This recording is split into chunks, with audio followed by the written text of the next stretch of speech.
All right, we back. The mics are hot. The camera is hot. And we're back with another one. This is episode 227 of the No Hangover podcast. Make sure you follow, like, comment, subscribe, rate across all platforms. We're on YouTube, Spotify, Apple Podcasts. Check us out on our socials on Instagram at No Hangover Podcast and on TikTok at No_Hangover. Like the content, like the reels, comment on them. Let me know what you like. Let me know what you don't like. If you think I'm smart, if you think I'm a dumbass, let me know and we'll go back and forth. We're back with another one. Special guest today, Gwado Beats. What's good, brother? What's happening, man? How you doing? Man, good, dog. Good. Cool to finally get you here. I mean, we met, it's been like a month or so ago or some shit. Probably a couple months. Like, kind of in passing too, because that shit took a lot longer than I thought it was going to, and I was a little tired. We finally got linked up, man, like Cuban link. You know what I mean? So we're here now, and yeah, man, how's life treating you? How things going? Man, I can't complain, man. It's going. You know what I'm saying? Blessed every day, trying to stay afloat, stay consistent, keep my head in the right space path, and. Yeah, man. It's like I say, blessed. Working on a whole lot of stuff, bro. So what you got cooking up? Shit. I know you just put out I guess that was a couple months too, but that Back to the Future with B Raw, which you did the whole production on that, right? I produced three out of I think it was like 10 songs. Yeah. Yeah, I produced 3, mixed, mastered the whole tape. All so, right. you know what I'm saying? Recorded the whole tape. So, yeah. How was that? How was that? Like, just because I mean, I'm pretty new into the music scene in Orlando and things like that, but it kind of seemed like it was kind of like a big thing that y'all were able to get so many artists together and kind of like unify a little bit. Mm-hmm. Nah, that was it was fun, bro. It's always fun, making music, putting together crazy shit. We can curse on here, right? Oh yeah, go ahead. Yeah, that's something shit I need to tone down on actually. Yeah, no fact. But no, bro, it was a fun process. You know what I'm saying? Putting it together. Me and B, we had the idea of, you know what I'm saying, a lot of talk during that time. There was, you know what I'm saying, Orlando was on the downside, a lot of people doing everything, like no structure, not organized, and you know what I'm saying, a lot of people knew that. It wasn't no secret. It seems that, the more that I talk to people, that kind of seems to be the biggest issue with Orlando is that, kind of everybody's out for themselves. There's no real unity in it. It's kind of like, people gatekeeping, not really wanting to help people out, put people on and shit like that.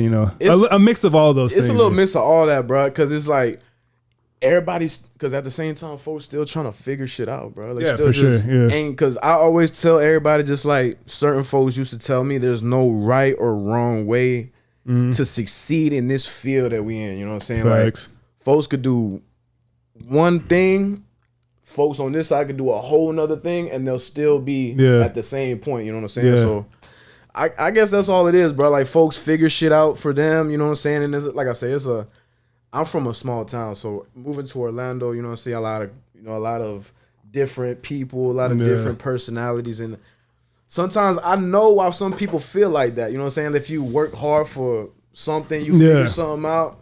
A lot of people kind of want that same shit without working. Facts. You know what I'm saying? Yeah, no. I mean, it makes sense. Like, kind of, you know what I'm saying? So, like, I see both sides of it, that as far as like the people who already got it, who got there, and then like pretty much like the dynamic between like, I guess the gatekeepers and the artists, and kind of like the dynamic between that. And I think it was Pharaoh the Great that I had on that we were talking about it. And he was kind of, he shout broke it. Pharaoh, man. Yeah, no, he's cool as fuck. He's one that, me and Nate just did an album review on his latest album, Top of the Wave. So go ahead, check that out. But, he seems like, as far as like commercially, his music seems like it could, take off and do other things and kind of transcend what's going on here. So, that was cool to have him on and talk to him. But he kind of broke it down to me that like, the people that kind of have the power and are able to make moves and shit like that don't necessarily get the respect here in Orlando that they do in other cities when they go and travel and shit. Like when they're here in Orlando, like, the people that, artists are just looking at him like that's just a dude that I grew up with or dude that, went to school with, and not really giving them the respect that they should. So it's kind of like on the artist a little bit too. Like you gotta be, you gotta give credit where credit is due. Whether you fuck with the person or not is one thing, but you gotta respect, regardless. You gotta have some baseline level of respect. And if there's not that there, then people aren't gonna want to help you out and do shit for you. Even if you are popping, and I don't necessarily agree with that either. I think, if you have that type of power and there's somebody that is popping and you guys are from the same town, same city, like put them on and, let things play out how they play out. But, I'm not a big fan of the gatekeeping, but I'm also not a big fan of not showing respect, not giving where credit is due. It's 50-50, bro. Right. I feel like in every situation, somebody had to pay the price somewhere. You know what I'm saying? Like, I don't know, but like I say, it's long story short, didn't mean to get too much off topic, you know what I'm saying? But like everything's on topic. You feel me? You feel me? Hey, so bro, so it's like I said, whenever we was putting the tape together, you know what I'm saying? We seen it was a disconnect for some reason. Like I say, this is how everybody said the same thing. So we was like, fuck it. Ain't nobody really trying to that we see, you know what I'm saying? Ain't nobody trying to do this, do that. Let's figure something out. Let's get everybody together, have some fun with it, make some good music, and at the same time, everybody promoting each other. So it's like a win-win-win-win type of deal. For sure. What I'm saying? So free publicity, man. That shit. It helps. I think that's. I think that's kind of one of the bigger issues here too. Is that it's not like it's a lack of talent. Like it just seems like people are talent, for real, and especially talent. Like you went to Full Sail. I don't know how many people I've already had on that said they came down here because of Full Sail, and like it is a big time university as far as like music production and things like that. So like it's not like you don't have people even from outside of the city that come move here that are involved in music in some fashion and have some type of talent and then just kind of go take it somewhere else. They don't really, give back, I guess, in a sense, which, if you're not from here, that's one thing. But if you're from here, like, why wouldn't you want to give back to your city? I don't know, bro. Everybody's different in their own way. I've always been the type to, let's eat together. Because, like, I've always been like a good thing off energy. You know what I'm saying? Yeah. Weird vibes, weird energy. It's always like... You know what I'm saying? Sometimes you'll have that when you're doing good than somebody, you feel like the type of either they're going to be happy for you or you feel something else. Yeah. It's either one of the or. You know what I'm saying? So, I don't know, bro. That's how I be feeling like it's just a lot of people don't, like I say, they still figuring out. They don't know where to go, what to do. So, seems like a lot of politicking too, which I'm not a fan of. Like that's the one thing that that's probably my least favorite thing about, having to do a podcast or just being a person in general. Like in any field, you got to politic to some extent. And I fucking hate that shit. Yeah, man. So yeah, like I say, bro, like keep shit flowing, keep shit in a good state. Let everybody, you know what I'm saying, have good vibes. You know what I'm saying? Because I guess I feel like like I said, the music scene in Orlando is a lot of bunch of competing, not a bunch of let's just have fun. Let's make good music. If you want to make good music, do this, do this, do that. And probably I've said this a lot too. The communication when it comes to, I guess, the business side. That's probably, that might be what's going on because there's a lot of people that, okay, let's do this. They work, but then when it comes down to the money, the business part, the let's actually eat off this, there's probably a disconnect. There's probably like people don't know how to communicate right. Too much emotions get into it. Like, I don't know, bro. But like I say, I'm a big thing on just moving forward, having a good mindset because, like I say, a lot of these motherfuckers out here ain't no telling what's going on. Yeah. You know what I'm saying? So, with that being said, you and B-Raw got together with the idea of like, nobody is doing it to what we see, so why not us? Like, how did those conversations like go, and how did that come about to then, it actually starting to, play out, start making the, getting artists together, start putting that album together, all that shit. Like, how was that process? It's always a forward motion of trying to, I guess, get people to get the music out there. Yeah. You know what I'm saying? We figured out just like everybody else, everybody doing the same shit we doing. You know what I'm saying? Everybody doing music, everybody and their mama doing music. How are we gonna figure out a way to stand out? You know what I'm saying? Everybody doing these, like, singles. They dropping like we'll say what everybody else doing. So let's just bring the fun back. You know what I'm saying? pick the people that we think, you know what I'm saying? We left some people off because, you know what I'm saying, there was deadlines, life happens, you know what I'm saying? We missed a lot of people that are talented. Like I said, there's a lot of talented motherfuckers, and we try to get involved with a lot of folks. Yeah. So yeah, bro, we just pick which ones that we felt like we fucked with the most. We had a good vibe, you know what I'm saying? None of that Hollywood shit. We gotta be cool. Like, let's make music. I don't want you to feel like I'm better. I don't want you to feel like you better. Like, we could together, you know what I'm saying? So did that. And like I say, we was thinking like, how are we gonna just get more people to listen to the music, to figure out who the fuck we is, bro? Yeah. We know we got the talent. You know we got this, we got that. Folks just need to lock in, tap in, and fucking now. They need to hear us now. Yeah. So yeah, bro, did that. Asked everybody, put it together. How you feel about this? How you feel about that? And folks was fucking with it. It's you know what I'm saying? To get a lot of people like we did on that project, you know, it's a lot of patience. You know what I'm saying? Because like I say, life be life, and shit gets in the way. Times get pushed back. All this shit, but we had the patience. You know what I'm saying? We did what we had to do.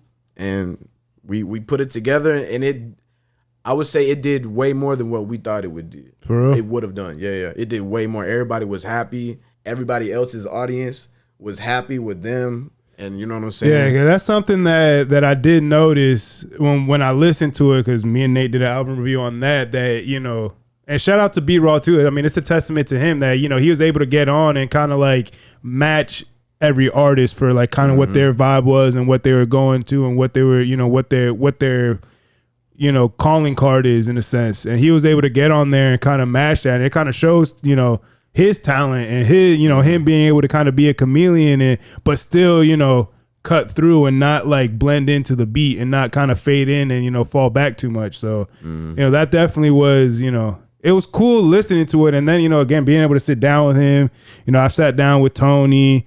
I actually did a podcast with Marty Mars like three years ago. So I'm trying to get her back on, all these other things. So like, you know, it's kind of cool seeing all these things kind of come full circle, and then, you know, sitting down with people and talking to them, and, you know, putting a face to the voice and all these other things. And, you know, I think I thought it was good. You know, I definitely think that is something, you know, that needs to go on a little bit more. And like, you know, like I said, just people need to, you know, put their egos down and fucking. I think it takes away from music in general too. And I think this is my one gripe that I have with like rap and hip hop music, that it does naturally, it breeds that competitiveness and things like that just because of the nature of the music and shit. But like, with that being said, that's the only genre that I can think of that, you know, people are competing with each other like openly and like openly trying to bring people down. Not saying that it doesn't happen in other genres. I'm sure it does, but that it seems like it's more behind the scenes shit.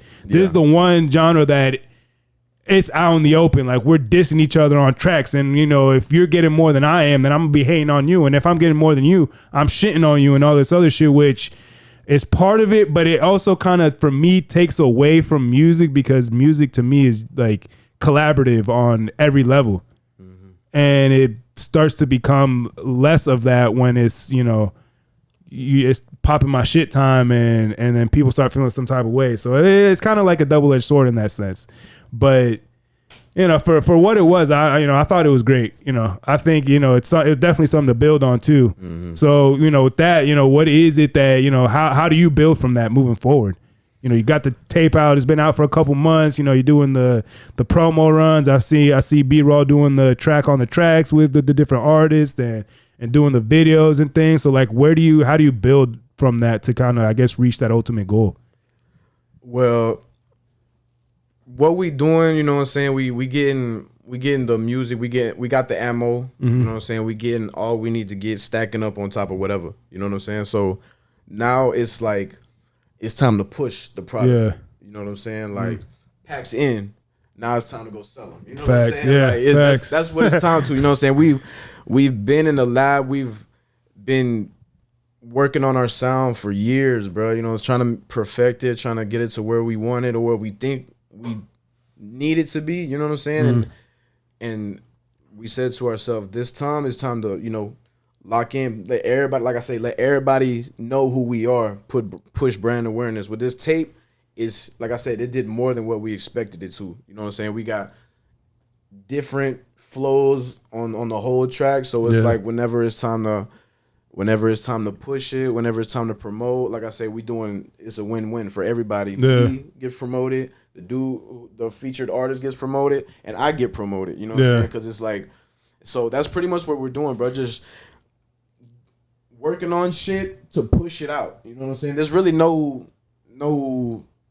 kind of secret to doing it. We're just shaking hands, letting people know the real us. You know what I'm saying? Locking in, making good music, making good connections, fucking bringing smile to people's faces. You know what I'm saying? Like you said, there's a lot of egos out here, bro. It's like, just go with the flow, man. That's why I feel like that's been missing around here. Like a lot of people it's too serious nowadays. You know what I'm saying? Like just people taking themselves too serious. It's like, enjoy it. That's what I guess that's why you asked earlier. It was like, are you on a promo run? I was like, really, bro? I'm just trying to, because a lot of people don't know who I am for sure. They don't know who the folks we work with for sure. Yeah, that's what we doing. It's who I am. Letting people know who you are. You know what I'm saying? Why what's the next step after the building up to the project? Shit, letting them folks keep telling people about the project, keep working on shit, letting the project roll out as much as it can. Yeah. Kind of like an Instagram story. Yeah. we ain't not trying to let people too much into the game room, but you know what I'm saying? We gonna let that shit play out the way it plays out until it fades away, if that makes sense. Yeah. You know what I'm saying? So we just gonna keep pushing shit until shit dies, and we got plenty shit in the vault. So that's never a problem. So that's what we doing. Just, I guess, planning our attack, if that makes sense. Because we already got the ammo. The next steps in the fucking the conquest. I mean, it does. I mean, I feel like, I mean, in any type of like artistry or creative space, I feel, and really not even just the artist, just in life, like you can plan things and have a plan, but like we've been saying, like life takes over, like things get in the way. So you kind of have to roll with the punches, like keep the bigger picture in mind, but like,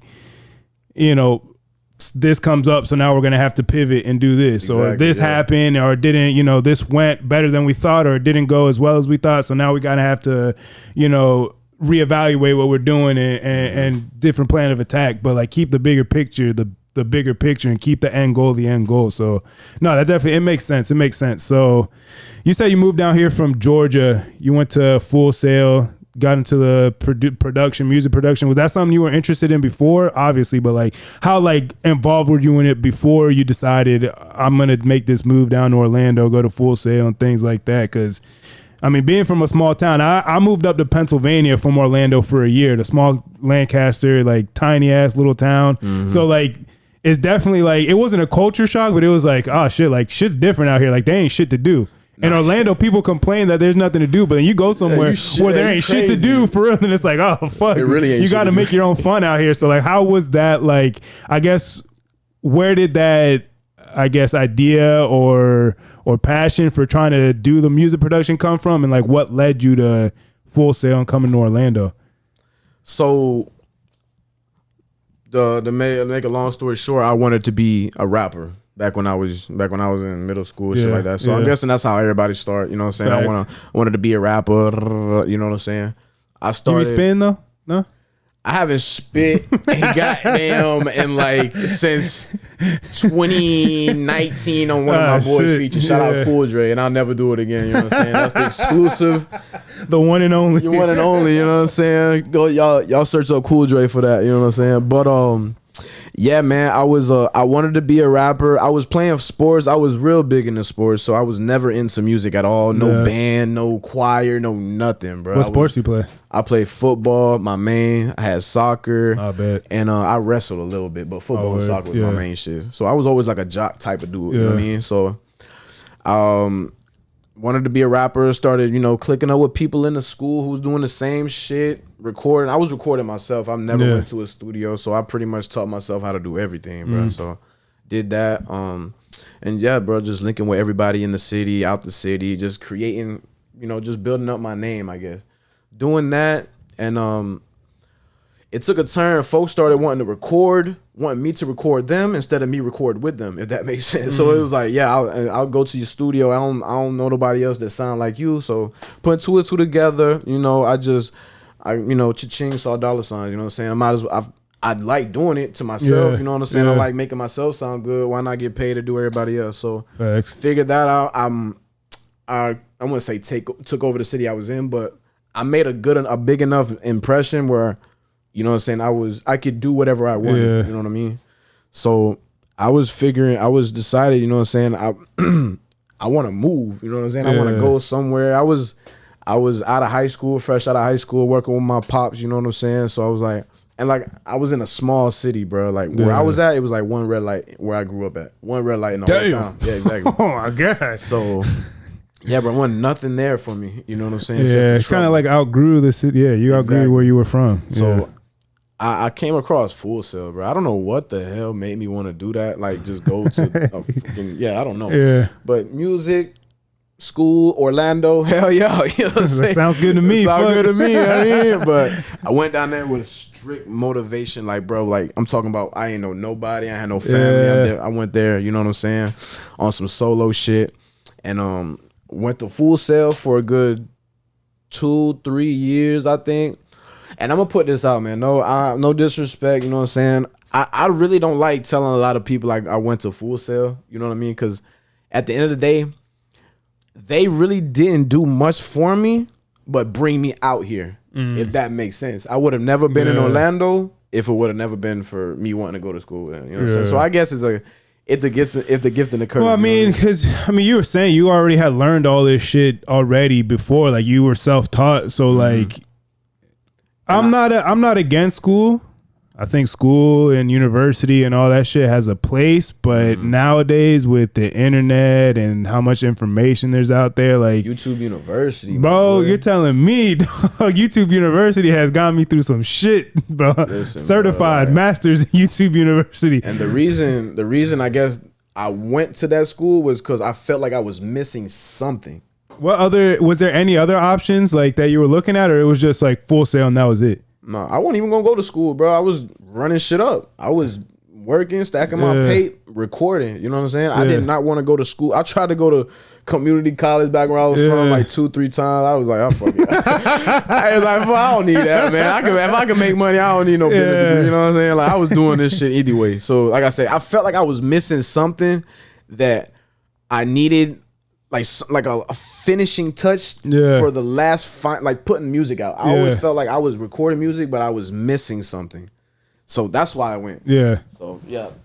The only thing like I say, Full Sail brought me out here so I could meet everybody, network with everybody. I met a lot of people through Full Sail, outside of Full Sail, and yeah, man, I don't know, you know what I mean? Like I say, it's a gift and a curse, bro. It's a gift and a curse. I feel you, because I dropped out of college. I went to college for a semester, and I'm like, yeah, this ain't for me. Like, yeah, I respect it. Like, it did give me a new perspective and appreciation for people that follow through and do all that shit. And it's like, hey, more power to you, but not especially for me. Like shit that we like. I don't know about for video and like editing, because that might need a little bit of school. But even then, like for arts, like for the art, school is you know what I'm saying, what the fuck, you know what I mean? That's more of like it'll give you structure, and it'll give you a cookie cutter blueprint of how to succeed, but you know, like you were saying before, like what's working for this guy and what's working for this guy might work for them, and it will get them to the same place. Like there's no like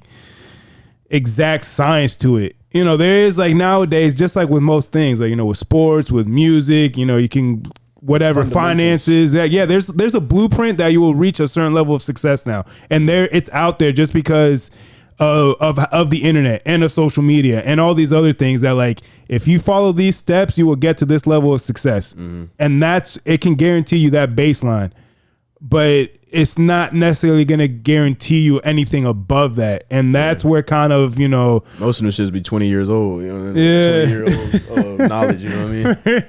But updated. That's where, like, you know, life experience helps, because like there's certain things that school can't teach you. You can't learn this shit in a book. You can't learn fucking, oh damn, I got fucked over in this situation. Like that's not in a textbook. That's from experience, from oh damn, firsthand, like, fuck, I should have saw that coming, or I felt this in my gut and I just ignored it, and damn, I got myself in this shitty situation. So, you know, you kind of lock that shit in for next time and kind of take a take mental notes and shit like that. Yeah, bro. Most of the shits that I've learned was from in experience, like in studios. Nothing like I said, no school. School was just teaching you fundamentals. It's what you do outside of school. That's when you'll learn everything, bro. Because I didn't learn what I really wanted to learn until like my last month of class.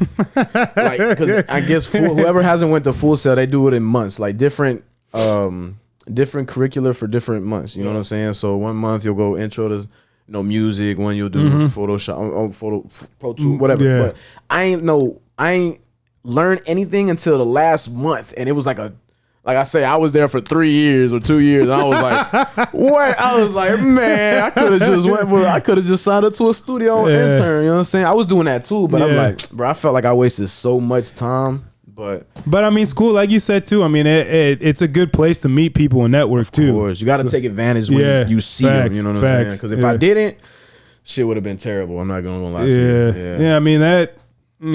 That's part of life too. Going to school and figuring out, damn, this shit ain't for me. Like, so I don't know why I did that shit. So hey, I mean, you're here now. I'm a firm believer that shit happens for a reason. Of course, bro. Of course. And when I say that, like, I feel like people hear that and like, oh, like, not everything has to be so profound, and not everything has to be like a monumental thing. Like, some shit just happens because the wind blew in a certain way and the acorn fell on my head. Like, that's why that happened. But like, there are some times where things happen for a reason. It is profound. It is monumental. Like, it is, you meet this person at the right time. You guys just happen to cross paths at this time. Like, and that's just how shit goes. And you, like you said, you got to take advantage of that shit and fucking take the path that is put out in front of you.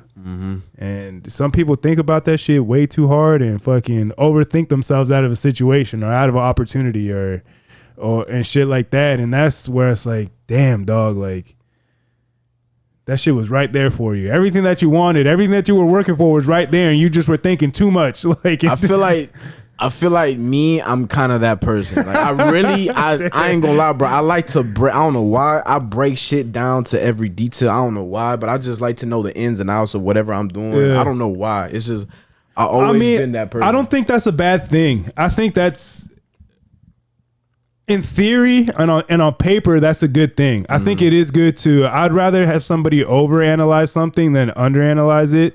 Just like you'd rather have, buy too much of something than too little of something. Yeah. If like you're in construction or whatever, like if you're supplies or whatever, like you'd rather have too much than not enough. But I used to be like that too. Like, I was very much an overthinker, and like, I just, if I didn't get, especially if I had an issue with something or somebody, if I didn't get the solution if we weren't able to like rectify that right there, then I would just be in my brain just like playing the situation 50, 100, a million times over and like thinking of every possibility it could come out to.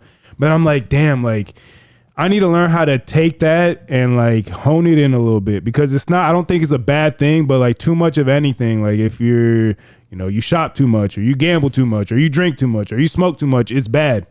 If you think too much, then it's bad. You got to get it to the point where it's like, all right, I'm thinking just enough. Right when I get to that point of like, I start to get that anxious feeling. It's like, all right, now's the time to fucking do something. Because if not, then I'm just going to fucking paralyze myself and not do anything. And then the opportunity just goes by. And then who knows what, how it goes from there. But I think, thinking is not a bad thing. So you was an overthinker, right? Yeah. You say? Yeah. What made you do better? Like, what I'm saying, kind of, or are you still like that? Just life, man. Like I said, like, there was just certain things that. Do you let shit go? Like, when you start thinking of something, do you be like, all right, no, fuck it. Do you go past a certain point when you decide, all right, I'm finna do something about it, or I'm finna, you know what I'm saying? Yeah, I mean, essentially that, I guess. So there was a couple times that, there was a good thing in front of me, and I kind of was I wasn't quick enough to make certain decisions. Yeah. And it's like, and again, that goes back into, I was just like, all right, well, what about this? Well, can I, how's it going to affect this? How's it going to affect that? Is it going to affect this person? How's it going to affect me? And by the time it came to the decision, I just didn't really have a solidified, like, I didn't feel sure of myself.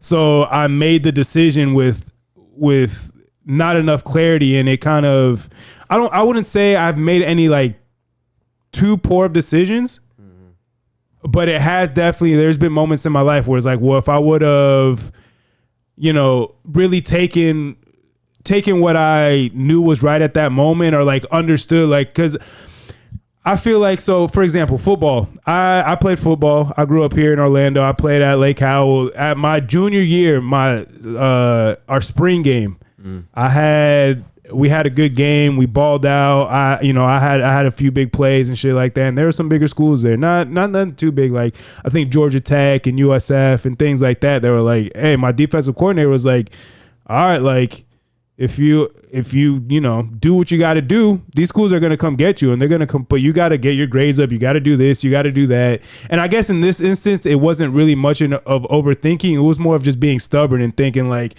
all right, well, if I'm that good, they'll come get me. Yeah. And not really, I guess, applying myself enough in the academic part because I was good. I was athletic, but I was no 5-star, 4-star athlete.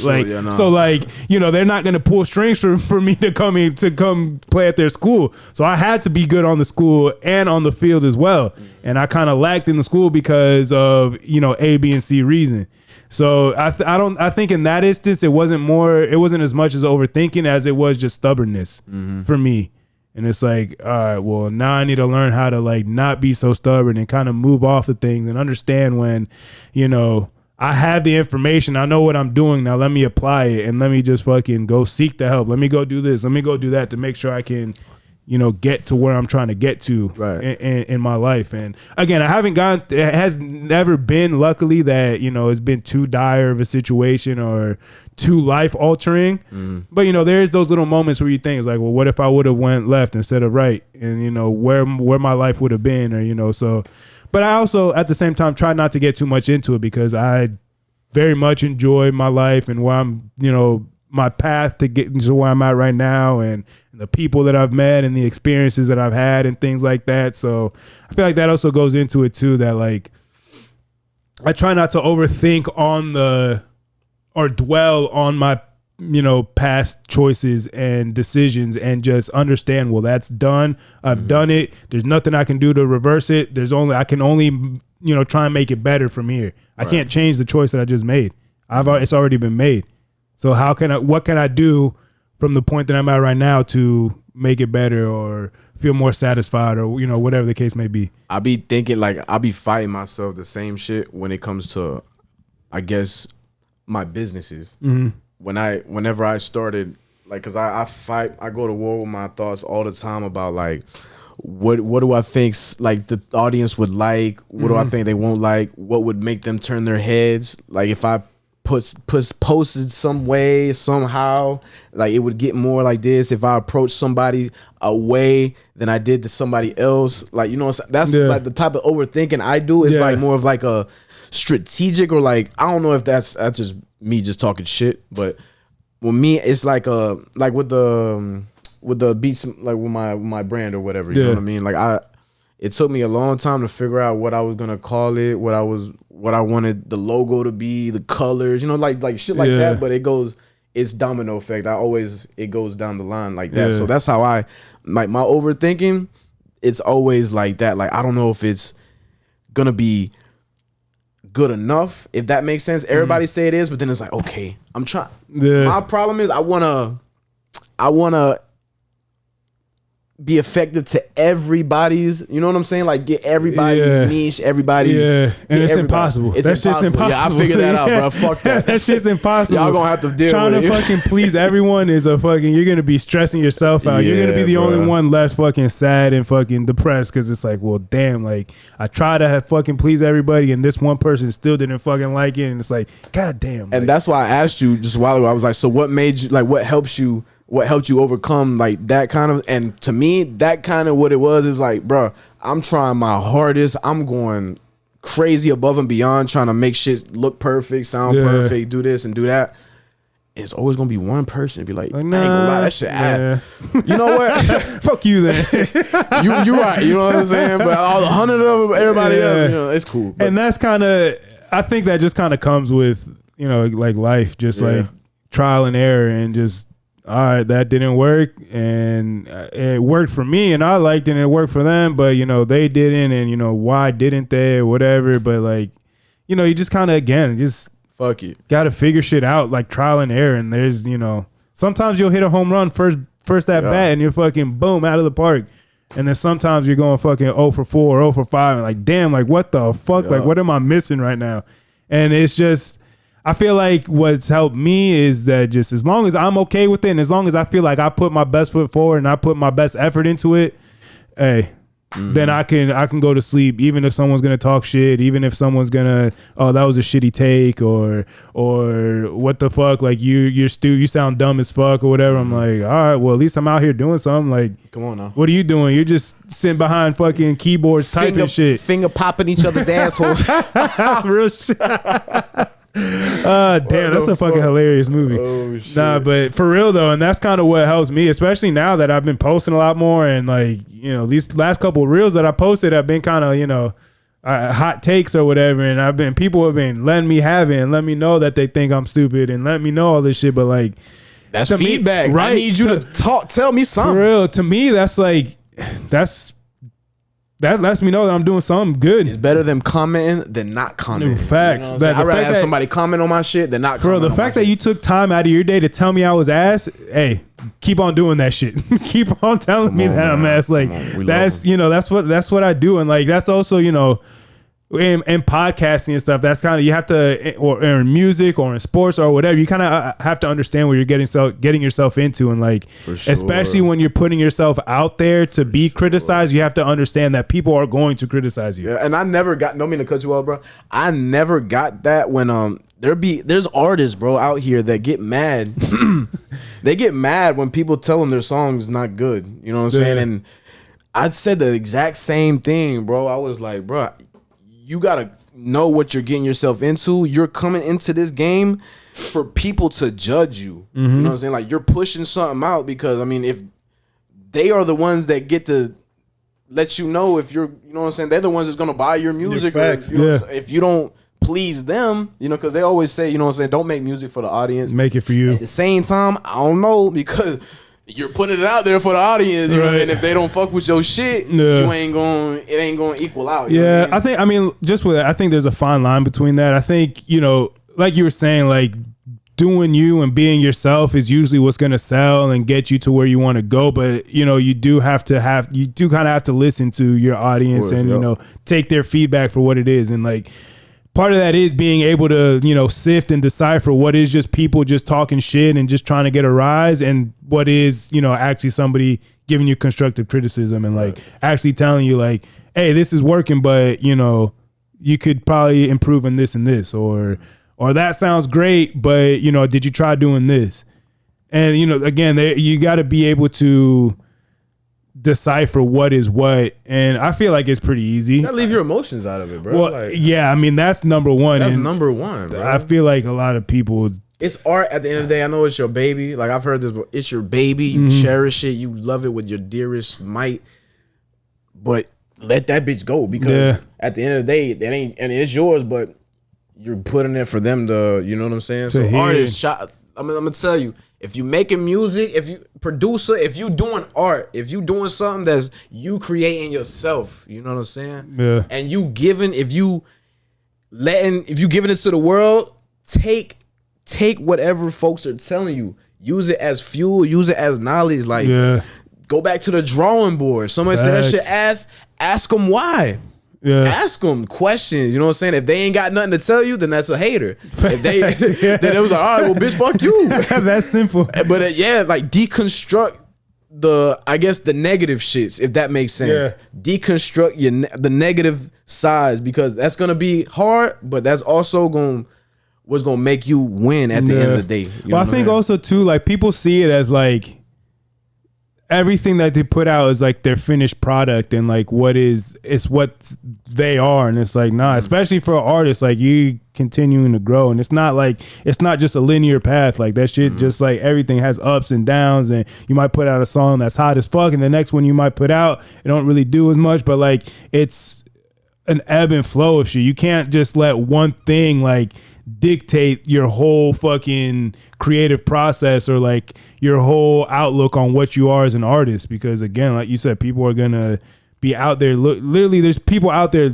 strictly just trying to fucking hate on shit just because they're not happy with what they're doing or whatever fucking reason that they have, that they're just looking to hate on you. You gotta fucking brush that shit off, bro. Like, keep it moving, take it for what it is and keep it moving. Like you said, go back to the drawing board or fucking see if it's actually like worth giving it attention. And if it is, then give it attention. If not, then fucking trial and let that error, shit bro. go. Let that shit go. Bro. So, I mean, how has, because you have a food business as well. I know. I've been looking at that bag. I'm not gonna lie. I'm ready to try that shit. I'm ready to try that shit. But how did that come about? Talk about that a little bit, because I feel like it is interesting. You know, when you get somebody who's already been, I guess, hasn't established like in music. Like, you were making money, you were doing that, and then when they start branching off and trying to do other business ventures, and how certain things correlate and how certain things are just completely different from one business to another. So how the empanada business, if y'all ain't know, I'm King Empanada, you know what I'm saying? I got an empanada business I started, I'd say like 6 months ago. And yeah, bro, from long story short, how I started it, I was working at Mercedes-Benz South, yeah, by Millennium over here in Orlando. Yeah. So I was doing. But when were you working over there? Huh? When were you working there? I'd say like 2019-ish, 2020. Because I had one of my friends. He's actually one of my good friends. Worked there for a little bit. Who? Steven Krabs. What was he? Like on the sales side? Nah, he wasn't on the sales. I think he was just like. I ain't never heard of that. Like He was driving the cars. He wasn't on sales or anything like that. I know exactly what you're talking about. Yeah, I know what the but yeah, was. I mean, he shout out to him. He's doing good now. But they got they weren't stealing cars, but they took a car one day and all. It was a crazy story. I'm gonna have to ask him about it. But I think it was like more like 2017, 2018 that he was working there. Oh yeah, so that was way before us. Yeah.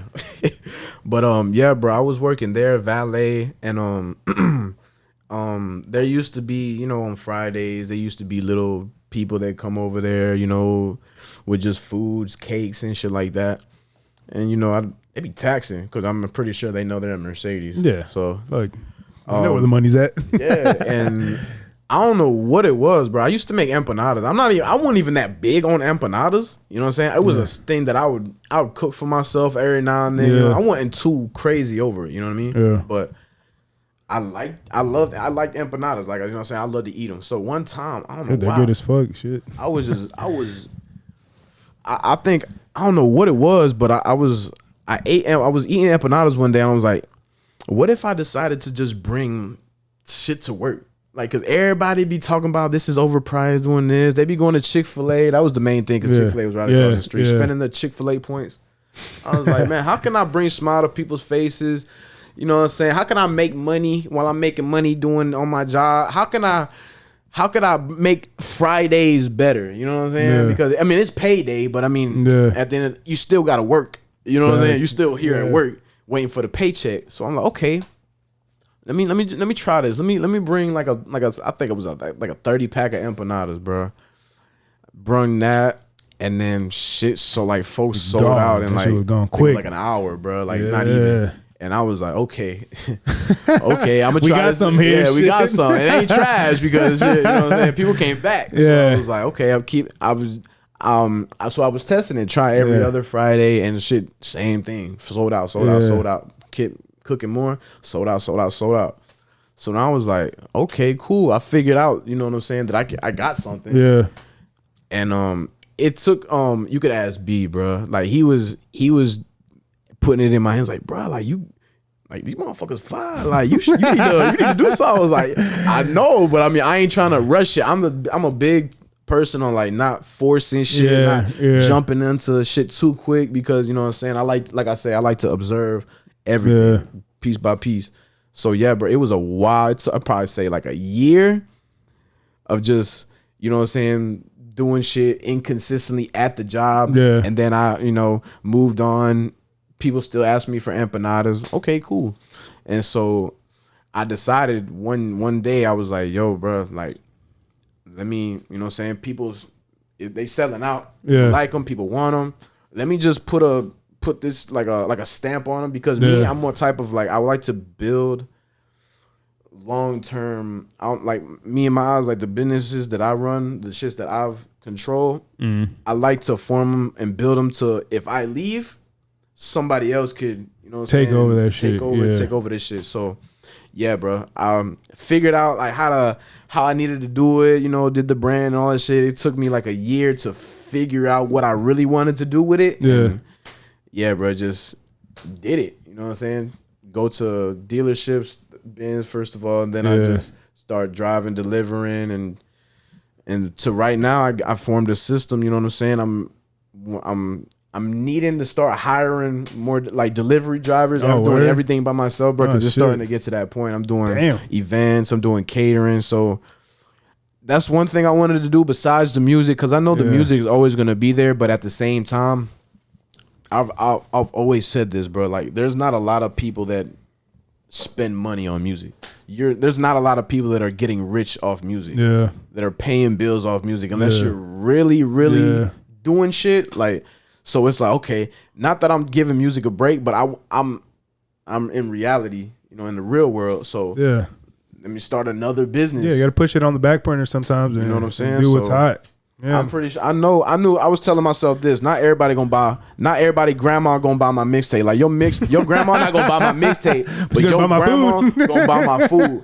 So anything goes with, you know, food. So I was like, that's just another source of income, bro. So that's another thing.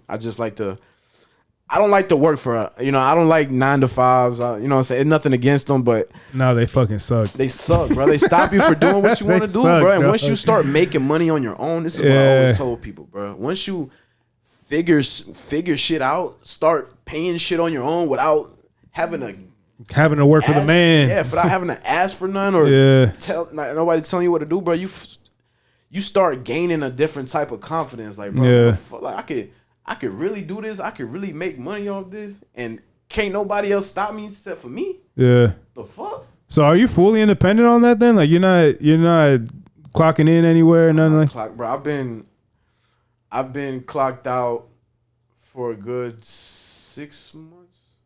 Good 6 months. When I moved down here. When I first moved down here in 2017, I ain't clock in for a good 2 years, bro. When I was in school, I was getting to it, doing what I had to do. You know what I'm saying? And then, you know, shit happens.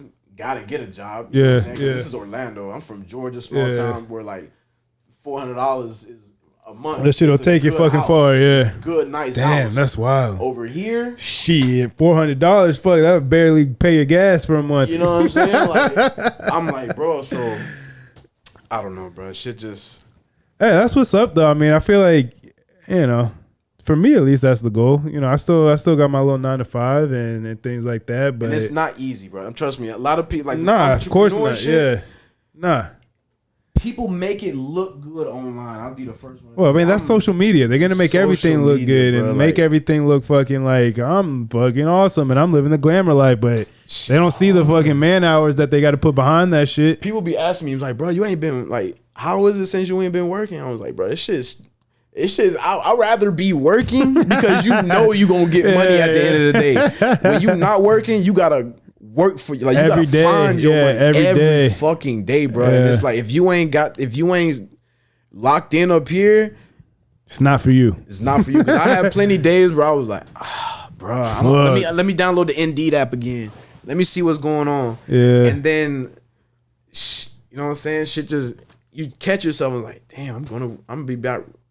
Normal, regular, not like I say, it's not a bad thing, but once you start getting that, it's like, I don't never want to go back. And if I do, it better be fucking worth it for a certain amount of time because I'm fucked up. Like I fucked myself up or something happened that I got to gain. But yeah, bro, I don't know. That's just the way I look at it. No, that's what's up. And I mean, it does, you know, it does take a certain mindset and a certain outlook on life to go out on your own and go get it on your own, because like you said, that shit ain't guaranteed every day. Not at all. Even when folks lock it in, there's always flakes in life. There's always a big event flakes, you know what I'm saying, where you, and then last minute, I can't make it, or deal went sour. Fuck. So now you got all this fucking product. You got rent next tomorrow. I thought I was gonna make a band in a day, but this guy fell off or something. Damn. I'm like, what am I do? That's just that game, bro. Yeah. I love it though. I love it. I mean, there's a thrill to it for sure. Thrill, bro. So there's a fucking thrill to it. So I mean, you're Puerto Rican, right? Half gringrito, half boricua. Ya tú sabes, man. Yeah. How'd you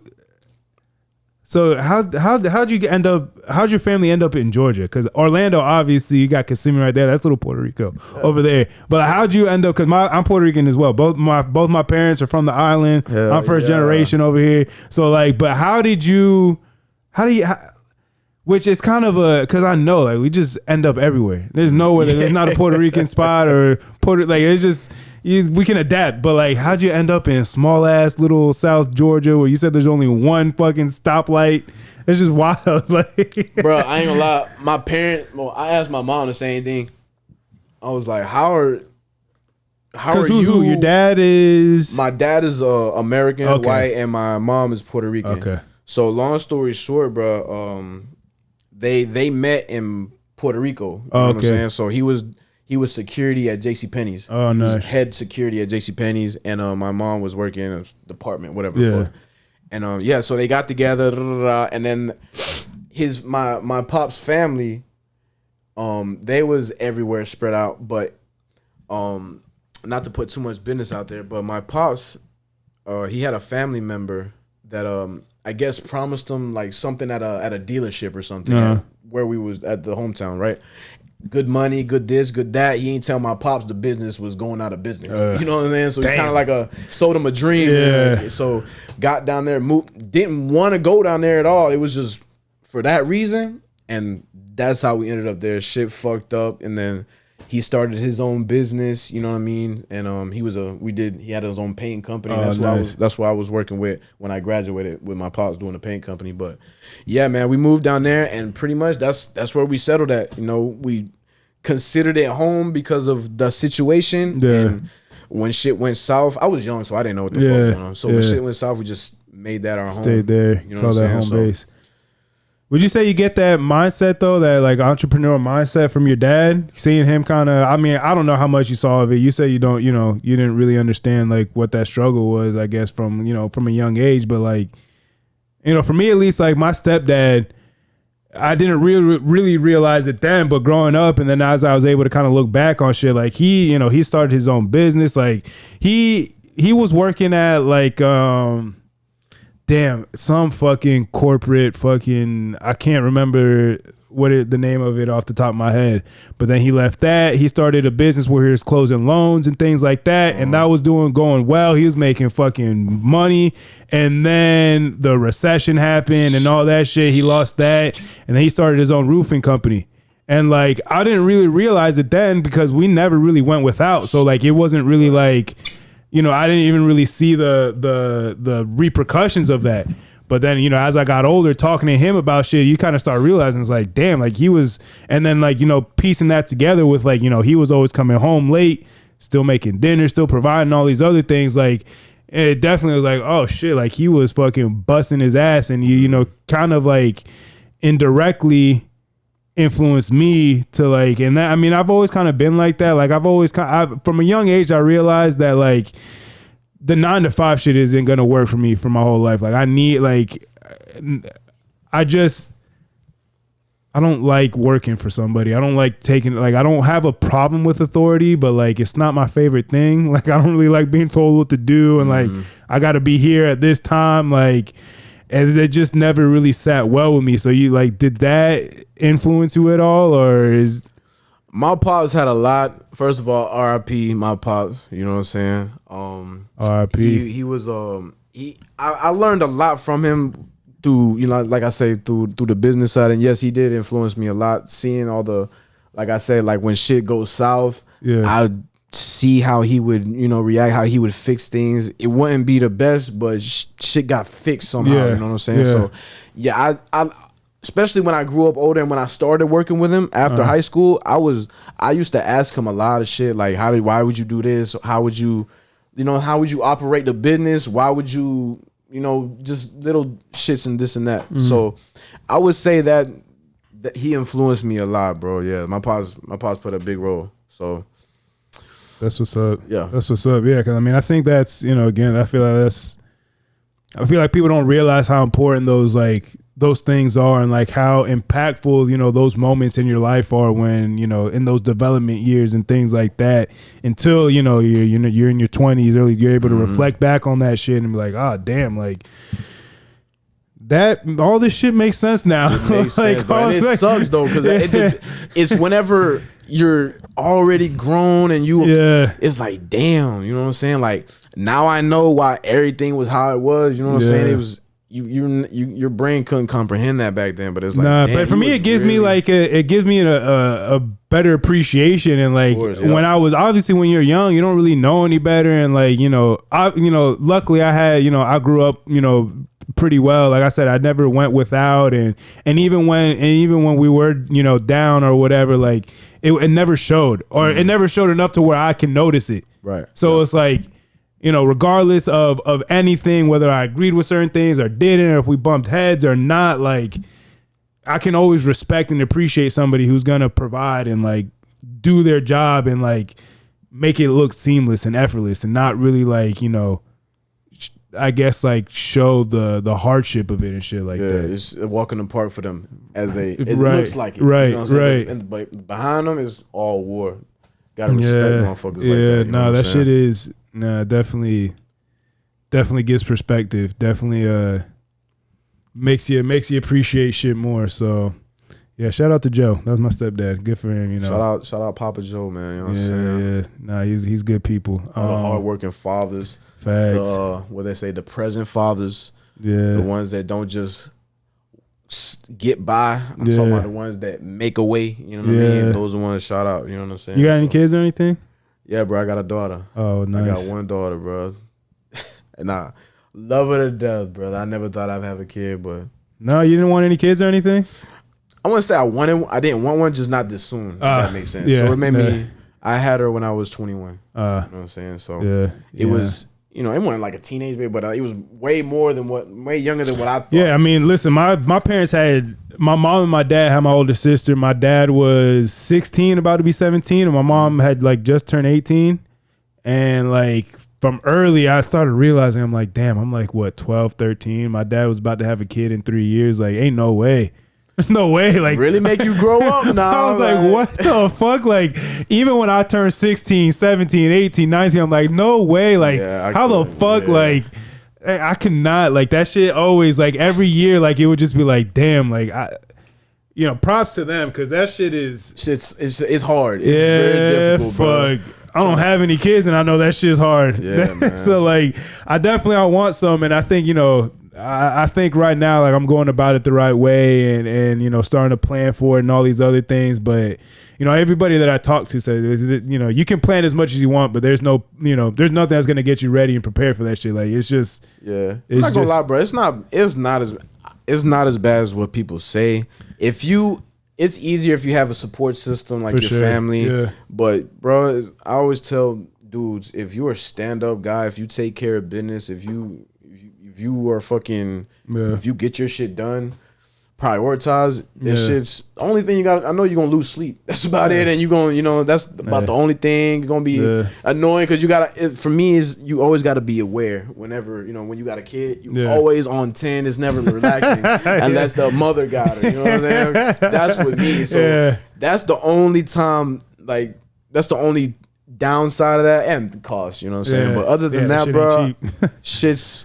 Nah, I look forward to it. Like, I hear people and their horror stories and like the poopy diapers and the late nights, and they throwing up and all that shit. It's like that's what you should love, bro. Like that, I made you for real. Like that shit don't really seem like a big deal. And like I said, like that's something that I've known I've always wanted. Like, marriage has always kind of been iffy, but like both my parents have been divorced twice. So like that's kind of like, I'm not opposed to it, but it's like it's got to make sense. Like if we're gonna get married, that shit got to make sense.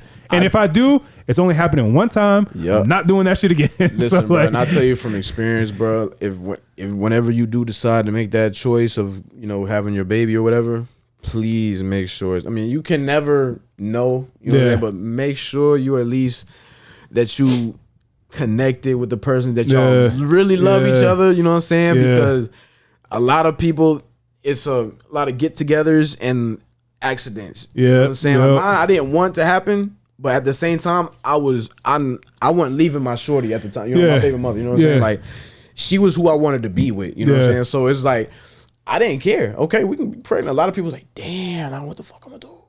I was like that, but I was like, okay, I got my I was with my shorty at the time. You know what I'm saying? So it wasn't that bad. So I would always say make sure you're with the right person. Yeah. Sometimes you can't. It makes it easy. Yeah. But I mean, because of like just how I am, like I like talking to people, and when I do, like I'll poke and prod and ask questions and things like that, and things that kind of, just things about them, but also things that I'm interested in and that I want to gain knowledge on, and things that I might not have experience in, like having a child. Like that's not really something that you can just like.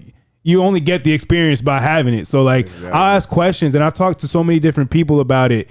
And I think the reason why I'm more like okay with the fact of having a kid than I guess getting married, or more worried about like who I'm having the kid with, which as I got older, like I've realized that is important. And, obviously, that comes with its own things. But like to me, like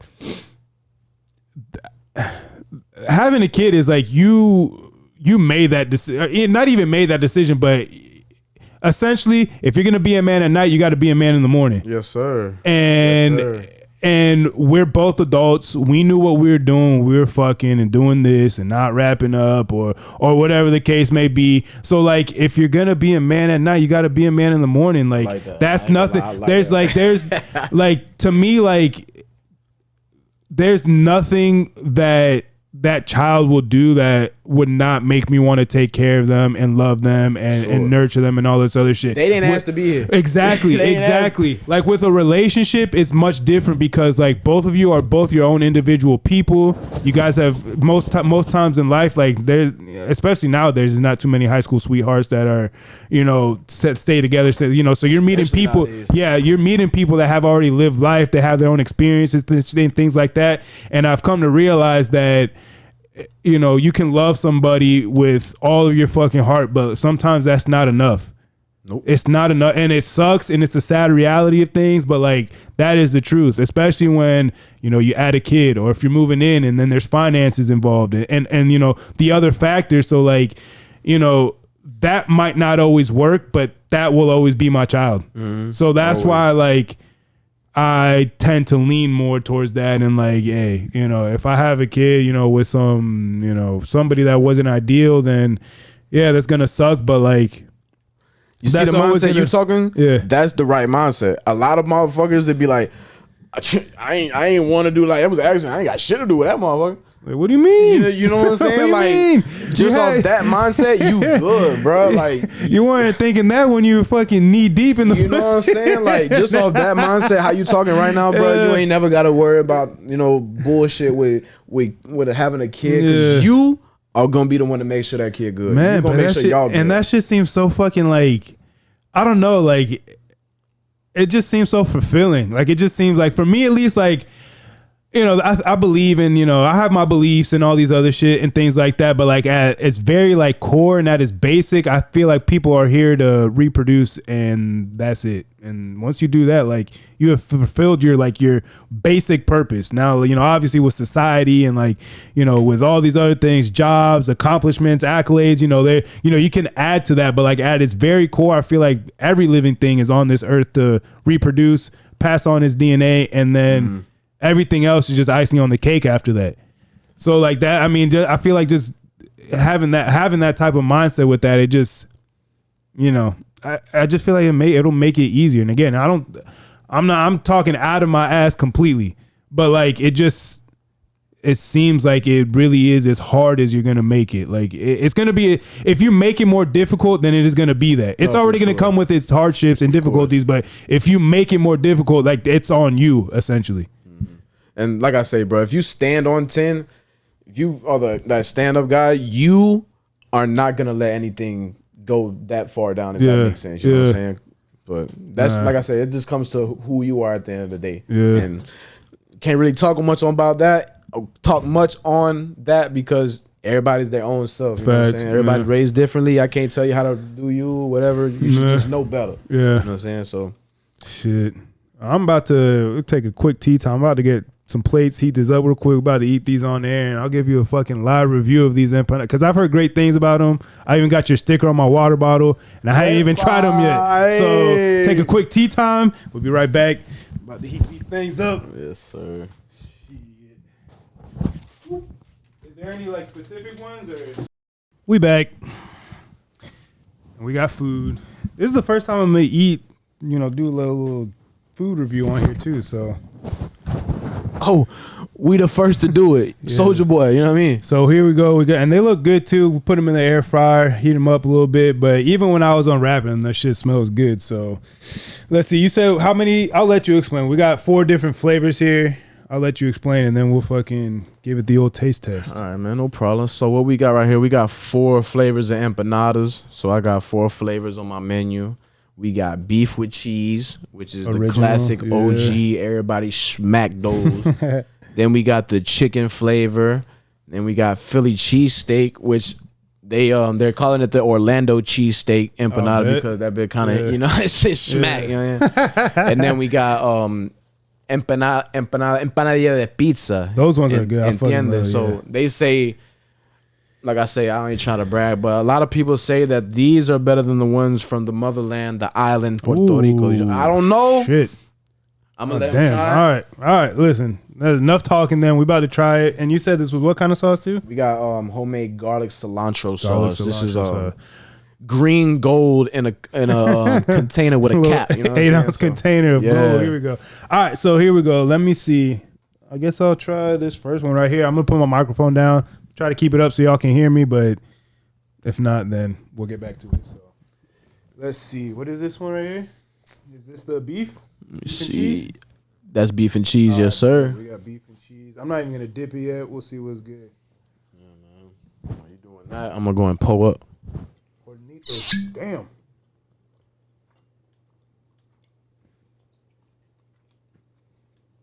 That shit's got flavor. That shit's good. You make this so.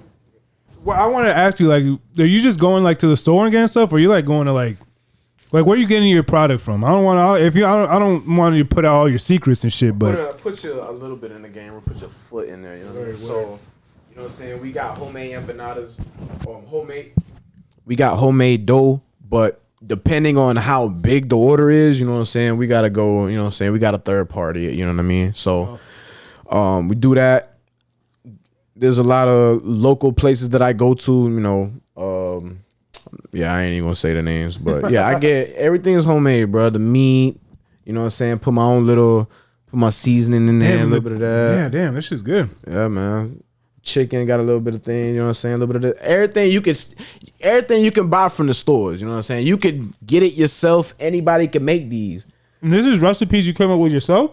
Yeah. I've actually tried these recipes by myself, like kind of, I guess, re-rocked it. You know, I'd figure out like, okay, this is what they use, but this might taste a little better. You know, I put my own flavor onto them. You know what I'm saying? I mean, did you like?